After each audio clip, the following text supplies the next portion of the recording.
tun trum zo zia program a hian kan pi le pu te atanga musical instrument an lo tum rik thin te zinga mi ro chem chanchin kan sui le dona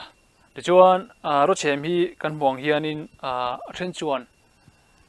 kan la mel thet tam lo mai theya a ming ro chu kan thriani pon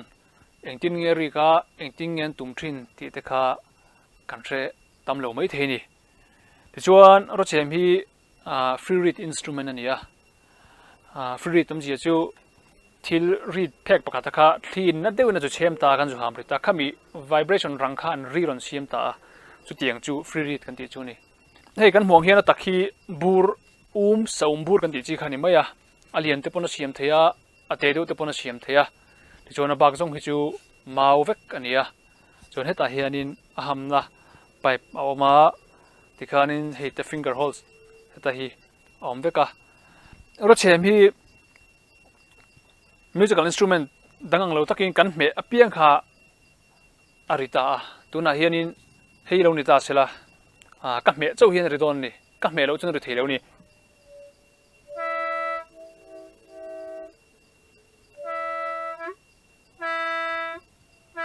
ten khan ka me chau khan ri ta chuanin chord te tum theya hetiang hian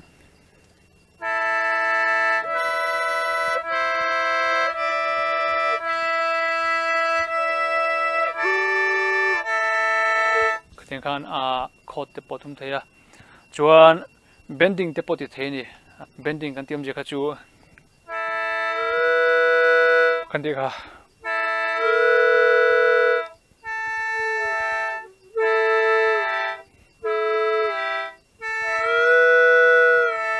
ten khanin bending te po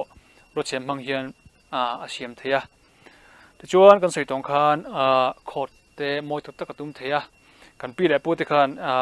he musical instrument hi an lo ngai hlu le ani a minga kan soi tong kan ro chem an tia kan tum china nge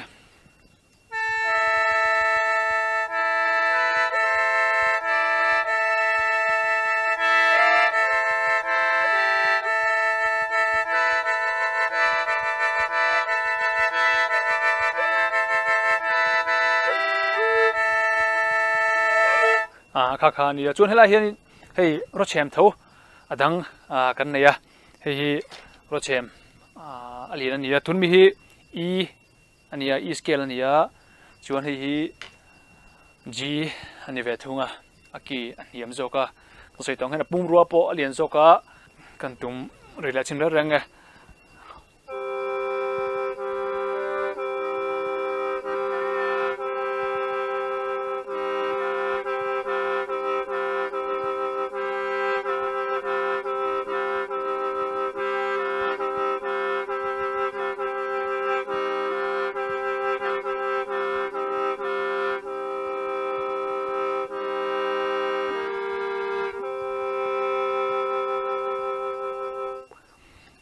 kha rin ya